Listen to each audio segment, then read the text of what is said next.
Shalom Aleichem. We find ourselves in the midst of the 9 days, and this is a time to go into increase in our happiness and our joy in the permissible manners and channels of, like the Rebbe says, to go into participate in Siyumim, the culmination of tractates of Talmud, Bris Milos, Pidyon HaBenz, and any type of joy that is permissible, and which is basically the study of the Torah, and especially the study of Mashiach, the concepts of Mashiach and Geula, as we do every week, Baruch Hashem, here at our class. This coming Shabbos is. I would like first of all to mention that we would like to give the merit of tonight's shir in honor of my sister Alea Shalom Libi Fegel and Malka Bas Rebbe Avram Mordechai. We should merit her revelation, a soul and a body on a good and revealed basis, Chaim Nitzchim on a revealed basis to our eyes of flesh and blood, together with the Rebbe Shlita Melech Ha'Moshiach, Teichef Umiyad Mamish, immediately now. Going to this coming Shabbos, which is the 11th of Menachem Av, we see we have there is a Yortzeit, day of passing. Again, till we come to the Yortzeit, so the individual will be with us here in this material world, a soul and a body, and Neshama and a guf. And we're speaking about Reuven Dunnen.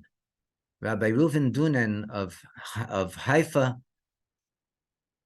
who was an outstanding Chosid and Mashpia, and he also was a tractorist, which is it's like combining the spiritual with the material, like we were learning till now, in the portion of Yisro, the 10 Commandments of Yisro and Va'eschanan. He was extraordinary because he received great amounts of personal attention and yichidus by the Rebbe Shlita Melech Ha'Moshiach. It was told to the extent that the Rebbe said that whenever you feel that you need, you can enter my room. That's like carte blanche, just whenever you want, just knock on my door. That's really something very special. He became a great mashpia. He brought to hundreds and hundreds of souls, of neshamas, to Yiddishkeit, to the observance of Torah mitzvahs, and to Chasidishkeit, to the fold of being Chasidim, Lubavitcher Chasidim, bringing these neshamas to the Rebbe. And there's nothing greater than this type of work, this type of action. He also was known for his manner of expression and the terminology that he used. It was an expression and terminology that was that appealed and attracted people that were not observant yet.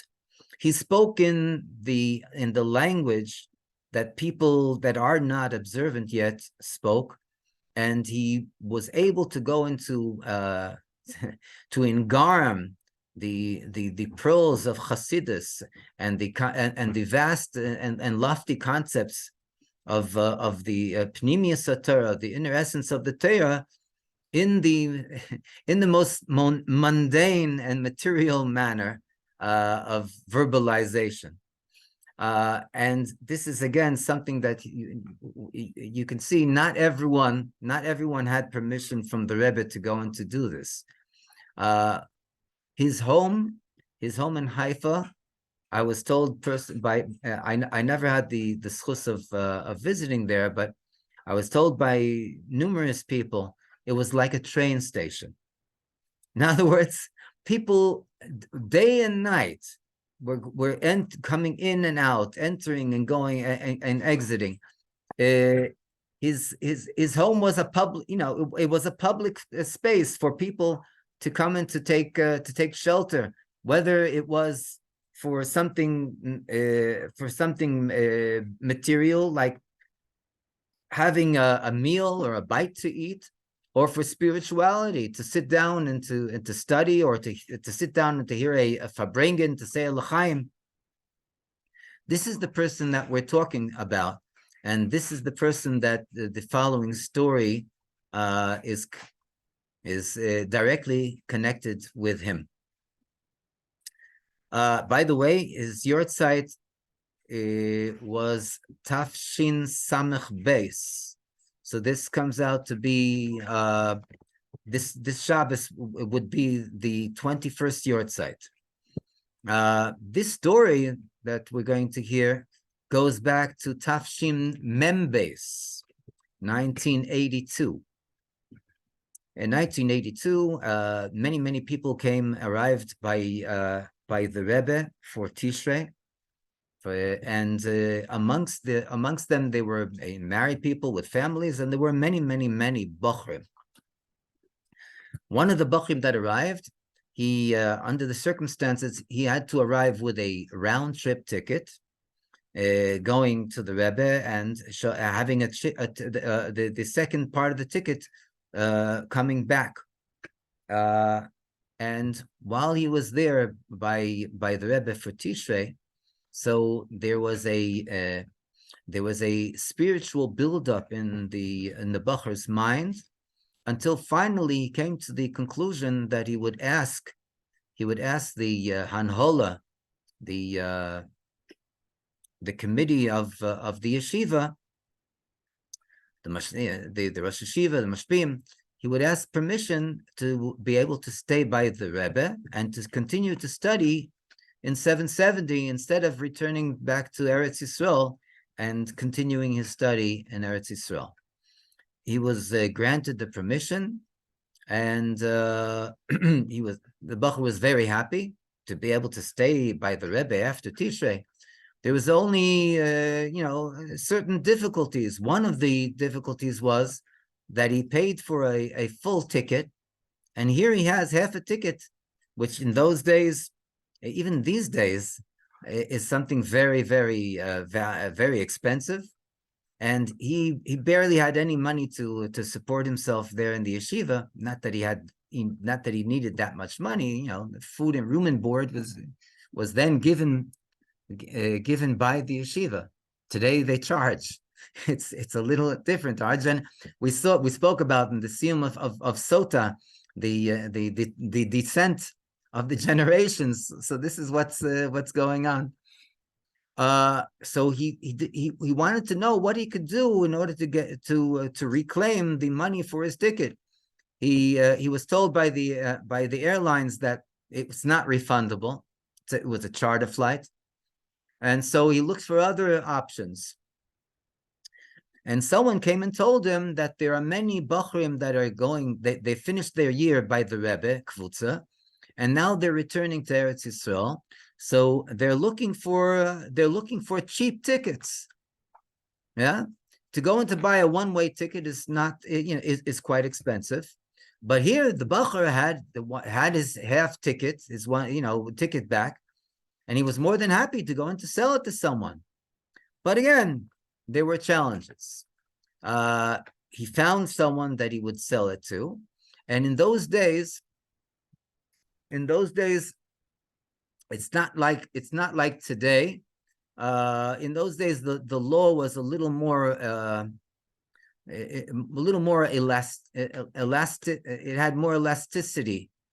So people could go and fly on other people's names, or at least with other people's tickets on their name. They had to show their own passport, but there was a way. In Hebrew, they say a kombina, a combination that was worked out, that the suitcases could be put onto the plane, and the person that was flying had his boarding pass. That's all that had to be shown then in the beginning of the 80s to get on the plane. So This bacher sold he sold his ticket to this other bacher that was going back to Israel, and he was very happy. He had a few $100s in his pocket. Then the person's brother comes to him and tells him, "Hey, I heard about what you're doing, and it's not so kosher." He says, "Not so kosher? What's wrong? It's fair and square. I gave him the ticket. He gave me the money." He says, "No, it's not so kosher, because officially the law is now that you're not allowed to go and to fly on another person's name, and therefore it's you're breaking the law. With the airlines, the person that the person has to be insured, and if it's not on the person's name, they're not insured. It's technical matters, but that the law is the law." So he said, "Well, what do you want me to do?" He says, "Give him back the money, take back your ticket." He says, "What? Give him back the money? Take back the ticket?" Wow, it was like, bursting the balloon. All the air was let out of the balloon, and he didn't know what to do. He heard his brother, but he didn't. He wasn't really interested in going and doing what he was supposed to do. So he made up with himself a good resolution. The next morning, he's going to go to the Beis HaMedrash in 770, the study hall, and he's going to ask the rabbi there. Then the rabbi that was sitting in the Beis HaMedrash upstairs in 770 was Rabbi Avram Ozdaba. He goes to Rabbi Ozdaba. Rabbi Ozdaba knows English and he knows Hebrew. The bacher was an Israeli. He goes and he asks Rabbi Ozdaba. He tells him the story and he asks him what he's supposed to do. Rabbi Ozdaba's face became very serious. And he looks at the bacher and he says, "Chas v'sholom, not to do such a thing. You're not allowed to go and to do such a thing, and it can bring about a great chilul Hashem, desecration of Hashem's name." And that's it. That's what the reply was from the rabbi. Now he's in a brach. Now he's in thick soup. Why? He made up with the bacher that he's going to meet him that afternoon after mincha. And from 770, they're going to go to the airport in order to go and to take care of the entire process so that this other bacher can fly. What is he going to do now? The rabbi told him that he's not allowed. It's prohibited. It's forbidden. And this bacher had yiras chet. He had the fear of heaven. But at the same time, he felt that he's like really in a pickle. What is he going to do? So, moment by moment, hour by hour goes by. Finally, the Rebbe comes down to mincha. They finish mincha by the Rebbe, and instead of going outside to meet the bacher who already took a car to get to the airport, he sits himself down in 770, and he starts he puts his head between his feet. And he starts sulking and crying. What is he going to do? As if that wasn't bad enough, all of a sudden, two bachurim come into 770, and these are the other bacher's cousins, and they're looking, and they tap him on the shoulder, and they say, "What in the world are you doing here? Everyone's waiting for you outside." So he looks at them, and he has no words. What is he supposed to say? So they pull him up and they drag him outside. They put him in the car, and they're on their way to the airport. There was the driver, the two cousins that were driving. One was driving and one was sitting in the front. There was the bacher himself that was going to the Rebbe, returning from the Rebbe back home to Eretz Yisrael.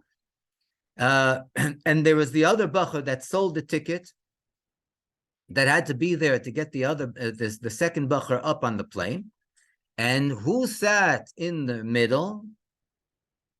None other than Rabbi Reuven Dunnen. He's sitting in the middle. What is he doing there? He also was there by the Rebbe for Tishrei, and now he's returning back home. And these bachurim, were related to him. They're part of his family. So he had a ride with them to the airport. They had the suitcases in the back, these big, the older, big American cars, and everyone's sitting inside, and they're on the way to the airport. All of a sudden, the Bachur is thinking to himself, and he doesn't know. And actually, the Bachur didn't even know. He didn't even know Rabbi Reuven Dunnen. I mean, maybe he knew him by look, but by face, but he didn't really know who he is. He just saw an elder Chosid, an elderly Chosid with a whitish beard. So he said, well, he's as good as anyone. I'll ask him what to do. He turns to Rav Reuven Dunnen and he tells him the whole story. And Rav Reuven Dunnen says, and that's what the rabbi told you? The bottom line is that you're not allowed to do it? That's what halacha, that's what the Jewish law says?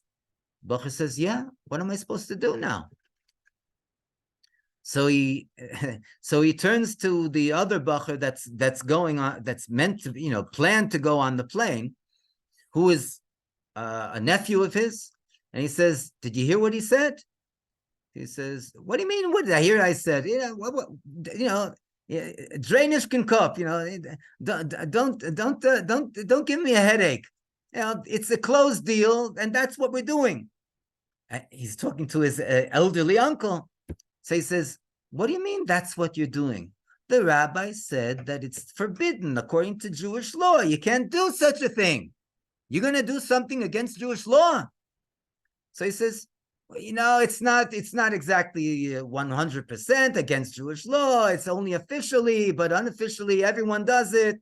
And the law just came out now that forbids it, the secular law in the United States. He's trying to go on to justify himself because he's all packed up. He told his family that he's coming and he's not going to go try looking for another ticket. He got a good deal. So Rav Reuven Dunnen says, listen, the guy acted, and he used to use very, very sharp expressions to go into describe people and the behavior of certain people. You can figure it out yourself, but the Rashi Tevis, the acronym for the word is Shemen Mishchas Kodesh, the holy oil of anointment. But that's just the abbreviation of the word that he used. He said the Bachur earned this title of being totally off the wall because he made up with you what he made up, and now he has to go. He wants to back out of the deal. But you're going to bar him from doing tshuva? He looks his nephew in the eyes. He says, so the nephew says, come on, leave me alone with tshuva. What's the matter with you? He says, leave you alone with tshuva? You were just by the Rebbe. You were there a year, and now you were here Tishrei by the Rebbe. You were there Yom Kippur. Yom Kippur, you expected Hashem to go and to forgive you for everything that you did the entire year. And you can't bring about the courage to go and to forgive this Bachur for the mistake that he did, even though he did a very foolish and stupid mistake. So all of a sudden, the nephew was quiet. He didn't answer back. The nephew was quiet. The uncle was quiet. The uncle was quiet. The nephew was quiet. The Bachur sitting in the middle was also quiet. But he really didn't know what was going on. Like, who won? They finally arrive at the airport. They arrive at the airport and they park the car in the parking lot. And the three nephews go out and they escort their uncle with the suitcases to the terminal. And what about the Bachur that sold the ticket? They leave him in the car, stuck in the parking lot. And he's trying to think, wow, what's going on? Are they going to come back for me? They didn't ask me to go out. And he's going, it's like a ping pong ball going back and forth in his mind. And he has no peace of mind whatsoever. He's really, really, he has a cold sweat. And all he has to do is to say Tillim, saying Tillim. And like maybe 20, 25 minutes go by. And then the three nephews come back. They get into the car. They didn't even address the bacher that was sitting there. They were just speaking amongst themselves. And then what are they saying? They're saying, wow, did you see that miracle? Unbelievable. Wow, that was an outright wonder. That was an outright miracle. And the bacher is listening and he's saying, what's the miracle? What happened? There was was an attack or something? And one tells the other, wow, the fact that it's the first time that it happened since the law was passed. And the other guy says, yeah. And who did they catch? They catched all the Israelis that went up on the plane. Apparently what happened was that this bacher wasn't the only one that had the idea of buying a ticket back and going up on the plane, flying in another person's name. There were numerous people, Israelis, that went up on the plane in the same manner. And for the very first time, the FBI stopped the plane. They didn't allow the plane to take off. And they went up on the plane and they said, Mr. So-and-so, please come down. Mrs. So-and-so, please come down. Mr. So-and-so. Every single person that the passport and the ticket didn't match up, they pulled off the plane. And they all wound up in jail. And this was the miracle that they were talking about in the car, all the way back to the Rebbe, back to 770. And they said, wow, our uncle, he had divine inspiration to tell you not to go out, not to go up on the plane, not to board the plane. Yeah, divine inspiration. But it took a lot out of that bacher not to go and to follow up on the deal that he made. But nevertheless, the bacher followed the halacha according to what the rabbi told him not to do it, and the nephew followed the instruction and advice of his uncle. And here the uncle, who was the uncle? Rabbi Reuven Dunnen. And we see when a person becomes close to the Rebbe, when a person goes and works on oneself and studies Chosidus, studies the inner essence of the Torah, and also has an influence, an effect on the environment. So this raises the person to a higher spiritual level, to a spiritual level that Moshe Rabbeinu of the generation, the Rebbe goes and puts upon that person the ability to see things from far, to see things from a distance. He didn't know that what he was doing. He didn't know what would the outcome would be, but he knew one thing, that if Jewish law says that you're not supposed to do it, then you don't do it, no matter what. And this is exactly, Baruch Hashem, one of the most wondrous stories, the Piladika, the miraculous stories that I've heard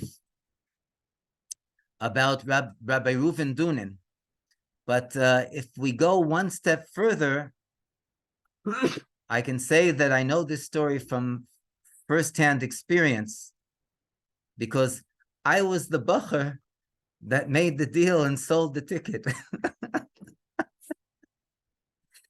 Hey, Yehi Yortzeit that we should have the revelation of the Rebbe Shlita Melech Ha'Moshiach on a good and revealed basis, and Teichef Umiyad Mamish Yahapchu Yomim Eilu, these days should be transformed into days of joy and happiness and Moyadim Tevim and festivals. B'teva nira v'nigla on a good and revealed basis. Teichef miyad mamish mamish mamish. Yechi Adonenu Moreinu v'Rabbeinu Melech Ha'Moshiach le'olam voed.